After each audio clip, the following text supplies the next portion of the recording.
2001 December 13 ఢిల్లీలో చలికాలం ఉదయం పార్లమెంటు వింటర్ సెషన్ జరుగుతోంది.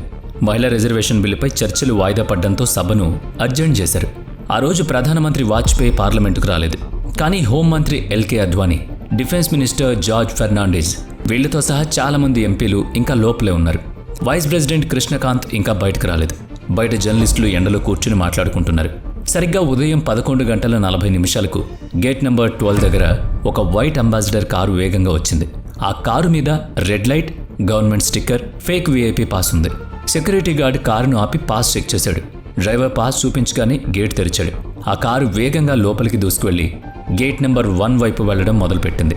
అక్కడున్న సిఆర్పీఎఫ్ కానిస్టేబుల్ కమలేష్ కుమార్కి ఆ కారు కదలికలు అనుమానాస్పదంగా తోచాయి. తను వెంటనే ఆ కారు వైపు పరిగెత్తి చేతులు చూపి ఆపడానికి ప్రయత్నించింది. అది చూసిన కారులో ఉన్న వాళ్ళు కన్ఫ్యూజ్ అయ్యి వైస్ ప్రెసిడెంట్ కాన్వాయ్లో ఉన్న ఒక కారును గుద్దేశారు. వెంటనే కారు తలుపులు తెరుచుకున్నాయి. 5 తీవ్రవాదులు బయటకు దూకారు. వాళ్ళ దగ్గర AK-47 రైఫిల్స్, గ్రెనేడ్స్, పిస్టోల్స్, బ్యాగ్లో 30 కిలోల RDX ఉంది. ఒక్క క్షణం కూడా ఆలోచించకుండా విచక్షణ రహితంగా కాల్పులు మొదలైపోయాయి.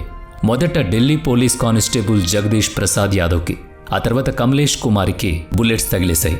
ఆమె కింద పడిపోయింది. కానీ చనిపోయే ముందు తన వాకీ-టాకీ ద్వారా మిగతా సెక్యూరిటీ వాళ్ళని అలర్ట్ చేసింది. ఆమె చేసిన ఆ పని వల్ల లోపల ఉన్న ఎంపీలు తలుపులు మూసేసుకుని సమయం దొరికింది. వెంటనే ఢిల్లీ పోలీసులు, సిఆర్పీఎఫ్ దళాలు తీవ్రవాదులను అడ్డుకోవడం మొదలుపెట్టాయి. తీవ్రవాదుల ప్లాన్ ఏంటంటే పార్లమెంటు లోపలికి వెళ్లి ఎంపీలను బందీలు చేసుకుని వాళ్ళ డిమాండ్లు నెరవేర్చుకోవడం. అందుకే అవకాశం దొరకగానే కొందరు తీవ్రవాదులు సభలోకి వెళ్లడానికి ప్రయత్నించారు. కానీ సెక్యూరిటీ ఫోర్సెస్ 3 తీవ్రవాదుల్ని అక్కడికక్కడే కాల్చిపడేశాయి. మరో తీవ్రవాది గ్రెనేడ్లు విసిరి గేట్ నెంబర్ 5 వైపు పరిగెత్తాడు. కానీ జవాన్ల కాల్పుల్లో వాడు చనిపోయాడు. ఇక మిగిలింది ఒక్కడే. తప్పించుకోవడం అసాధ్యం అని తెలిసి గేట్ నెంబర్ 1 దగ్గర తనని తాను బాంబుతో పేల్చేసుకున్నాడు. చుట్టూ పొగలు, మందుగుండు వాసన. మీడియా ఇదంతా లైవ్ టెలికాస్ట్ చేస్తోంది. 45 నిమిషాల పాటు జరిగిన ఈ భీకర పోరు తర్వాత అక్కడ నిశ్శబ్దం ఆవరించింది. 5 తీవ్రవాదులు చనిపోయారు. కానీ మన వైపు కూడా నష్టం జరిగింది. ఢిల్లీ పోలీస్ నుంచి 5, కానిస్టేబుల్ కమలేష్ కుమారి, రాజ్యసభ సిబ్బంది 2, ఒక తోటమాలి, ఒక జర్నలిస్ట్ ప్రాణాలు కోల్పోయారు. ఈ దాడిలో ఎంపీలకు ఎవరికి ఏం కాలేదు. కానీ ఇది కేవలం ఒక భవనం మీద జరిగిన దాడి కాదు. ఇది భారతదేశ ఆత్మ మీద, ప్రజాస్వామ్యం మీద జరిగిన దాడి. దీని వెనుక పాకిస్తాన్ ISI హస్తం ఉంది. లష్కర్-ఎ-తోయిబా, జైషే మహమ్మద్ లాంటి గ్రూపులను వాడి చేసిన కుట్ర ఇది. దీని తర్వాతే భారత్ ఆపరేషన్ పరాక్రమ్ మొదలుపెట్టి పాకిస్తాన్ సరిహద్దులో యుద్ధానికి సిద్ధమైంది. ఈ దాడి ఆకస్మికంగా జరిగింది కాదు. ఇది పాకిస్తాన్ గత 2 దశాబ్దాలుగా అమలు చేస్తున్న బ్లీడ్ ఇండియా విత్ 1000 కట్స్ అనే పాలసీకి పతాక స్థాయి. 1989 నుంచి పాకిస్తాన్ కాశ్మీర్లో ఉగ్రవాదాన్ని అడ్డం పెట్టుకుని ప్యాక్రిస్ వార్ మొదలుపెట్టింది. వేల మంది యువకులకు ట్రైనింగ్ ఇవ్వడం, ఆయుధాలిచ్చి మన దేశానికి ఉసుగొలపడం. 1990 నుంచి 10 ఏళ్ల పాటు దేశంలో ఎక్కడోకక్కడ బాంబులు పేలడం, దాడులు జరగడం కామన్ అయిపోయింది. 1998లో భారత్ పోఖ్రాన్ అణుపరీక్షలు చేసిన వెంటనే పాకిస్తాన్ కూడా అణుపరీక్షలు చేసి తాను న్యూక్లియర్ పవర్ అని ప్రకటించుకుంది. కానీ పాకిస్తాన్ దీన్ని అడ్డం పెట్టుకుని ఒక తప్పుడు అంచనాకు వచ్చింది. తమ దగ్గర అణుబాంబుల రక్షణ ఉంది కాబట్టి భారత్ తమపై పెద్ద యుద్ధానికి దిగలేదని, తాము ఎంతమందిని చంపినా భారత్ మౌనం వహిస్తుందని భ్రమపడింది. 1999 కార్గిల్ యుద్ధంలో మన జవాన్లు పాకిస్తాన్ సైన్యాన్ని తరిమి కొట్టినప్పటికీ అంతర్జాతీయ ఒత్తిడి మరియు అణుయుద్ధం భయం వల్ల మనం సరిహద్దు దాటలేదు. దీన్ని పాకిస్తాన్ తన విజయంగా భావించి రెచ్చిపోయింది. ఆ తర్వాత 1999 డిసెంబర్లో ఇండియన్ ఎయిర్లైన్స్ విమానాన్ని హైజాక్ చేసి మసూద్ అజార్ లాంటి కరుడుగట్టిన తీవ్రవాదులను విడిపించుకున్నారు. పాకిస్తాన్ వెళ్లిన మసూద్ అజార్ జైషే మహమ్మద్ను స్థాపించాడు. ఇప్పటికీ లష్కర్-ఎ-తోయిబా యాక్టివ్గా ఉంది. ఈ రెండింటికి పాక్ ISI పూర్తి సపోర్ట్. 2001లో వాజ్పేయి, ముషర్రఫ్ మధ్య జరిగిన అగ్ర చర్చలు కూడా విఫలమయ్యాయి. ముషర్రఫ్ ఉగ్రవాదాన్ని స్వతంత్ర పోరాటంగా వర్ణించడమే దీనికి కారణం. ఆ తర్వాత 2001 అక్టోబర్లో శ్రీనగర్ అసెంబ్లీపై దాడి చేసి 38 మందిని చంపారు. అప్పుడు పాకిస్తాన్ అమెరికాకు దగ్గరగా ఉండడం వల్ల భారత్ అమెరికాను గట్టిగా హెచ్చరించింది. పాకిస్తాన్ను కంట్రోల్ చేయకపోతే మేమే చర్య తీసుకుంటామని చెప్పింది. అమెరికా మాటిచ్చినా లాభం లేకపోయింది. సరిగ్గా 2 నెలల తర్వాత డిసెంబర్ 13న పార్లమెంటుపై ఈ దాడి జరిగింది. ఇది భారతదేశ ఆత్మగౌరవంపై, సహనంపై జరిగిన చివరి దాడి. ఇక మౌనంగా ఉండకూడదని ప్రభుత్వం నిర్ణయించుకుంది. ఆ సాయంత్రమే ప్రధానమంత్రి వాజ్పేయి అత్యవసర సమావేశం ఏర్పాటు చేశారు. అద్వానీ, జార్జ్ ఫెర్నాండెస్, త్రివిధ దళాధిపతులు, ఇతర మంత్రులు ఆ మీటింగ్లో ఉన్నారు. టేబుల్ మీద ఉన్న ఇంటెలిజెన్స్ రిపోర్ట్ అన్నీ ఒకటే నిజం చెప్పాయి. ఇది జైషే మరియు లష్కర్-ఎ-తోయిబా కలిసి చేసిన దాడి అని. వాళ్లకు పాకిస్తాన్ ISI సాయం చేసిందని ఆధారాలు దొరికాయి. తీవ్రవాదుల దగ్గర పాకిస్తాన్ పాస్పోర్ట్లు, ISIతో మాట్లాడిన శాటిలైట్ ఫోన్ సిగ్నల్స్ కూడా నిర్ధారించబడ్డాయి. చాలాసేపు మౌనంగా ఉన్న వాజ్పేయి ఒక్క మాట అన్నారు. ఇక చాలు, ఇప్పుడు మనం సమాధానం చెప్పాలి అనే మాట. ఆ ఒక్క మాటతో భారత్ వైఖరి మారిపోయింది. ఆ రాత్రంతా రక్షణ శాఖలో లైట్లు ఆరలేదు. 1971 తర్వాత ఇంత వేగంగా నిర్ణయాలు తీసుకోవడం ఇదే మొదటిసారి. వెంటనే పాకిస్తాన్లో ఉన్న మన హై కమిషన్ను వెనక్కి పిలిపించారు. సంఘోతా ఎక్స్ప్రెస్, ఢిల్లీ లాహోర్ బస్సులను ఆపేశారు. పాకిస్తాన్ విమానాలు భారతదేశ గగనతలంలోకి రాకుండా నిషేధం విధించారు. ఇది కేవలం ఆర్థిక దౌత్యపరమైన ఆంక్షల ఆరంభం మాత్రమే. ఇక మాటలతో స్టేట్మెంట్లతో పని కాదని భారత్కు అర్థమైంది. పాకిస్తాన్ ఉగ్రవాదాన్ని అడ్డుకోవాలంటే మిలిటరీ ప్రెషర్ ఒకటే మార్గమని నిర్ణయించుకుంది. అందుకే 2001 డిసెంబర్ 18న ఉదయం పాకిస్తాన్ సరిహద్దుల్లో సైన్యాన్ని మోహరించాలని కేబినెట్ కమిటీ ఆన్ సెక్యూరిటీ ఆదేశించింది. పాకిస్తాన్కు బుద్ధి చెప్పడానికి మొదలైన ఆ ఆపరేషన్ పేరే ఆపరేషన్ పరాక్రమ్. అది 1971 యుద్ధం తర్వాత జరిగిన అతిపెద్ద మిలిటరీ కదలిక.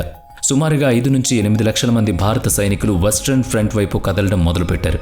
ఈ కదలిక ఎంత భారీగా ఉందంటే రైల్వే శాఖ సామాన్య ప్రజల ప్రయాణాల్ని ఆపేసింది. రాత్రింబవళ్లు 770 నుంచి 800 స్పెషల్ మిలిటరీ ట్రైన్స్ నడిచాయి. ప్రతి రైల్లో ట్యాంకులు, భారీ ఆర్టిలరీ గన్స్, వేల మంది సైనికులు సరిహద్దులకు వెళ్లారు. రాజస్థాన్, పంజాబ్, గుజరాత్, జమ్మూ కాశ్మీర్ సరిహద్దులు యుద్ధభూమిలా మారిపోయాయి. అక్కడ ఉన్న గ్రామాలను ఖాళీ చేయించారు. పొలాల్లో మందుపాతర్లు, ఆర్టిలరీ గన్ పొజిషన్లు సిద్ధమయ్యాయి. ముఖ్యంగా మధుర, అంబాలా, భోపాల్లో ఉండే భారత ఆర్మీకి చెందిన 3 ప్రధాన స్ట్రైక్ కోర్ దళాలను రాత్రికి రాత్రే సరిహద్దుకు తరలించారు. అంటే యుద్ధం ఏ క్షణమైనా మొదలవచ్చన్నమాట. అటు ఆకాశంలో కూడా యుద్ధ వాతావరణం కనిపిస్తోంది. Indian air force Jodhpur, Bhuj, Ambala, Srinagar లాంటి ఫార్వర్డ్ బేస్లను యుద్ధానికి సిద్ధం చేశారు. MiG-21, మిరాజ్ 2000, జాగ్వార్ లాంటి యుద్ధ విమానాలు రంకెలేస్తున్నాయి. పైలట్లు రాత్రింబవళ్లు బాంబు దాడులకు ప్రాక్టీస్ అవుతున్నారు. సముద్రంలో కూడా భారత నేవీ సైలెంట్గా పనిచేస్తుంది. అరేబియా సముద్రంలో యుద్ధ నౌకలు, సబ్మెరీన్లు మోహరించబడ్డాయి. అవసరమైతే పాకిస్తాన్లోని కరాచీ పోర్టుకు వెళ్లి మరీ బద్దలు కొట్టడానికి సర్వం సిద్ధమైంది. నేల, నీరు, గాలి ఇలా 3 వైపుల నుంచి ముప్పేట దాడి చేయాలనేదే మన వ్యూహం. భారత్ ఈసారి హెచ్చరికలతో ఆగదని అర్థం చేసుకుని భయంతో పాకిస్తాన్ కూడా తన సైన్యాన్ని పూర్తిగా సరిహద్దులకు పంపడం మొదలుపెట్టింది. పాకిస్తాన్ కూడా తన 3 లక్షల మంది సైనికులకు మందుగుండు సామాగ్రి ఇచ్చి మరీ సరిహద్దులకు పంపింది. పంజాబ్, సింధ్ ఎడారి ప్రాంతాల్లో యుద్ధం వస్తే ట్యాంకులు కాకుండా ఉండడానికి 2 దేశాలు మందుపాత్రలు పాతిపెట్టడం మొదలుపెట్టాయి. కొన్ని వారాల్లోనే పరిస్థితి ఎలా మారిపోయిందంటే 2 దేశాలు 10 లక్షల మంది సైనికులు ఒకరికొకరు చంపుకోవడానికి సిద్ధంగా నిలబడ్డారు. ప్రపంచ చరిత్రలో ఎప్పుడూ లేని విధంగా 2 అణుశక్తి దేశాలు ఇంత దగ్గరగా, ఇంత ప్రమాదకరంగా ఎదురెదురు పడ్డం చూసి ప్రపంచం మొత్తం ఊపిరి బిగుసుకుపోయింది. భారత్ స్పష్టంగా మా ప్రజాస్వామ్యం మీద దాడి చేస్తే తీవ్రవాదులనే కాదు, వాళ్లను చంపి వ్యవస్థ మొత్తాన్ని నాశనం చేస్తామంది. భారత్ 20 మంది మోస్ట్ వాంటెడ్ తీవ్రవాదుల లిస్ట్ పాకిస్తాన్కి ఇచ్చింది. ఇందులో దావుద్ ఇబ్రహీం, మసూద్ అజహర్, హఫీజ్ సయీద్ పేర్లున్నాయి. వాళ్లను భారత్కు అప్పగించాలనేది మన డిమాండ్. కానీ పాకిస్తాన్ అధ్యక్షుడు ముషర్రఫ్ ఏ చర్య తీసుకోలేదు. జనవరి 11, 2002న Indian army chief general Padmanabh press meet పెట్టారు. మేము యుద్ధానికి పూర్తిగా సిద్ధమని ప్రకటించారు. అణుయుద్ధం వస్తే అని విలేకరులు అడిగితే ఆయన నవ్వి పాకిస్తాన్ ఆ పని చేసే సాహసం చేయదు, ఒకవేళ చేస్తే మాత్రం పాకిస్తాన్ అనే దేశం ఈ ప్రపంచ పటం నుంచే మాయమవుతుంది అన్నారు. ఈ ప్రెస్ మీట్ని చూసి పాకిస్తాన్కు భయం పట్టుకుంది. సరిహద్దులో భారత ట్యాంకుల చప్పుడు, ఆకాశంలో ఫైటర్ జెట్ల తిరుగుబాటు ఇవన్నీ కూడా గుండెల్లో గుబులు పుట్టించాయి. దీనికి తోడు అమెరికా ఒత్తిడి కూడా పెరిగింది. అప్పుడు అమెరికాకు ఆఫ్ఘనిస్తాన్ ముఖ్యం. తాలిబాన్పై యుద్ధం చేయడానికి పాకిస్తాన్ సహాయం కావాలి. ఒకవేళ భారత్ పాక్ యుద్ధం వస్తే పాకిస్తాన్ తన సైన్యాన్ని ఆఫ్ఘన్ బోర్డర్ నుంచి తీసేస్తుంది. అప్పుడు అమెరికా ప్లాన్ దెబ్బతింటుంది. అందుకే అమెరికా ఒత్తిడితో జనవరి 12, 2002న ముషర్రఫ్ దిగిరాక తప్పలేదు. లష్కరే తోయబా, జైషే మొహమ్మద్ సహా 6 ఉగ్రవాద సంస్థలను బ్యాన్ చేశారు. మసూద్ అజర్, హఫీజ్ సయీద్లను హౌస్ అరెస్ట్ చేశారు. పాకిస్తాన్ గడ్డపై ఉగ్రవాదాన్ని అంతం చేస్తామని మాటిచ్చాక పాకిస్తాన్లో ఉగ్రవాదం ఉందని వాళ్ల అధ్యక్షుడే ఒప్పుకున్నట్లయింది. ముషర్రఫ్ ప్రకటనతో భారత్ కొంచెం మెత్తబడింది. నిజానికి జనవరి 14న పాకిస్తాన్ మీద దాడి చేయాలనేది భారత్ ప్లాన్. కానీ ముషర్రఫ్ మాట వల్ల అది ఆగింది. మరో కారణం ఏంటంటే పాకిస్తాన్ అప్పటికే POKలోని ట్రైనింగ్ క్యాంప్స్ని ఖాళీ చేసింది. ఇప్పుడు దాడి చేస్తే మనం బోర్డర్ దాటి వెళ్ళాలి. అప్పుడు ప్రపంచం మనల్ని తప్పుబడుతుంది. అందుకే ముషర్రఫ్కు ఒక అవకాశం ఇస్తూ సైన్యాన్ని మాత్రం అక్కడే ఉంచారు. కానీ పాకిస్తాన్ బుద్ధి కుక్కతోకలాంటిది. భారత్ మెత్తబడగానే మళ్లీ పాత పద్ధతే మొదలుపెట్టింది.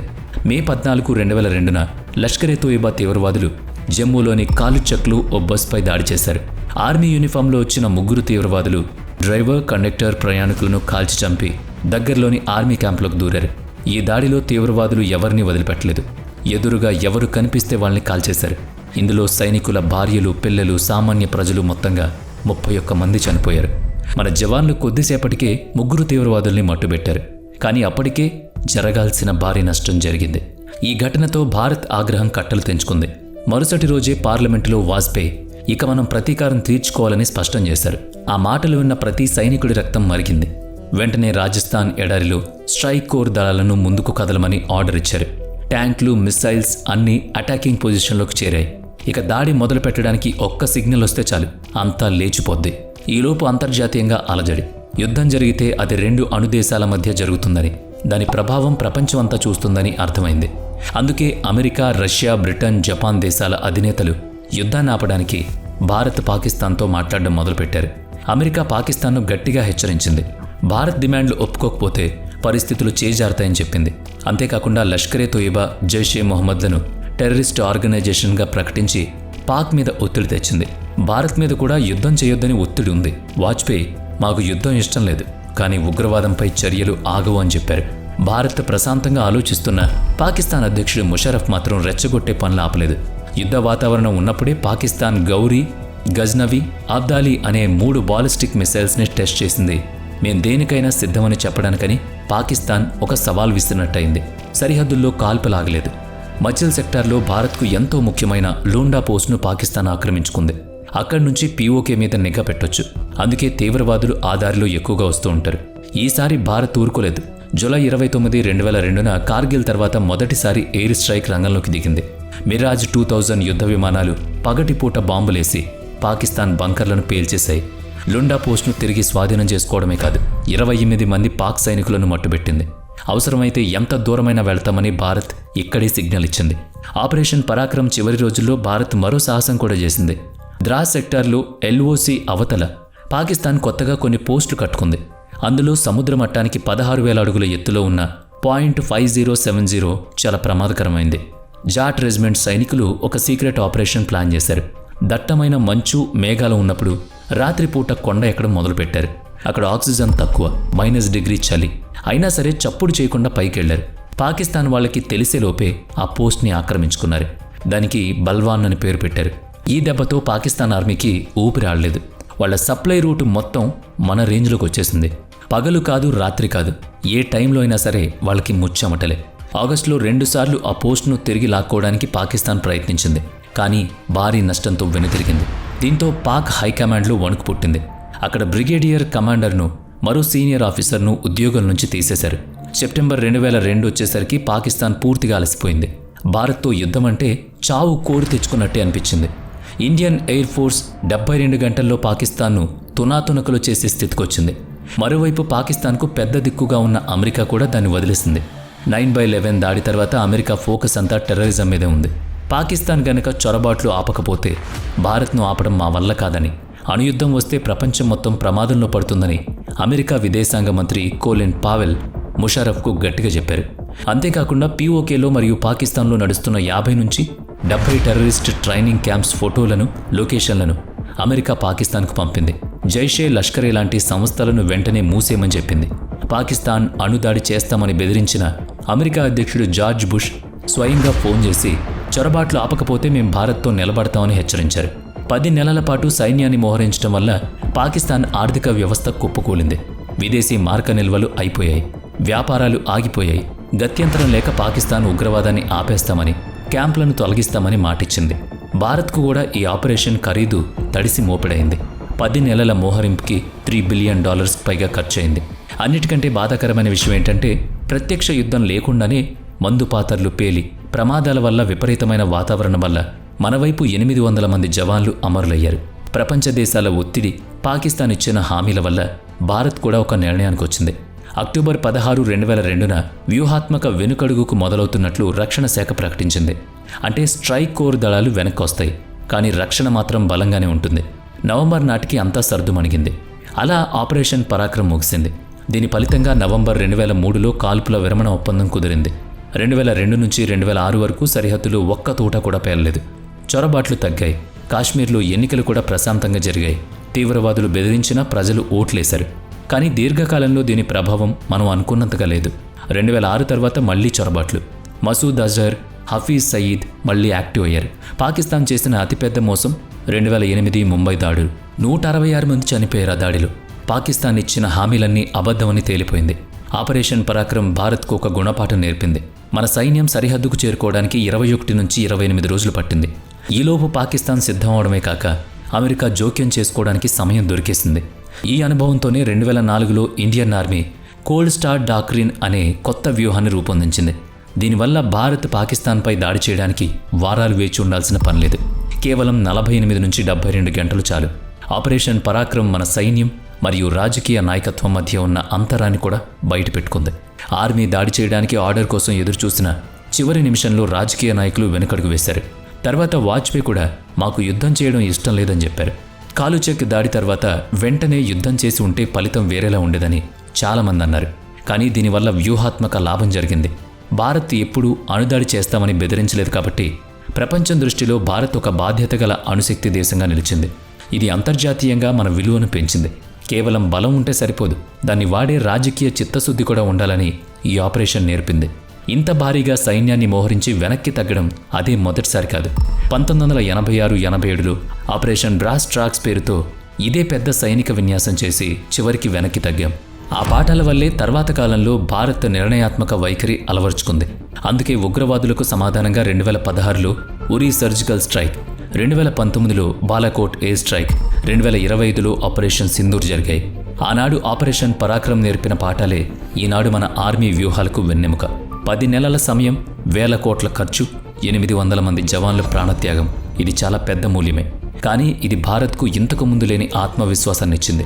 ఇక పార్లమెంటు దాడి విషయానికి వస్తే తర్వాత జరిగిన విచారణలు మహమ్మద్ అఫ్జల్ గురు, షౌకత్ హుస్సేన్ గురు, ఎస్ఏఆర్ గిలానీ, గఫాన్ గురులను ప్రధాన నిందితులుగా అరెస్ట్ చేశారు. ట్రయల్ కోర్ట్ అఫ్జల్ గురు, షౌకత్, గిలానీలకు ఉరిశిక్ష వేసింది. అఫ్జాన్కు 5 ఏళ్ల శిక్ష పడింది. కానీ ఆ తర్వాత హైకోర్టు గిలానీని, అఫ్జాన్ గురుని నిర్దోషిగా వదిలేసింది. సుప్రీంకోర్టు మాత్రం అఫ్జల్ గురు ఉరిశిక్షను ఖరారు చేసింది.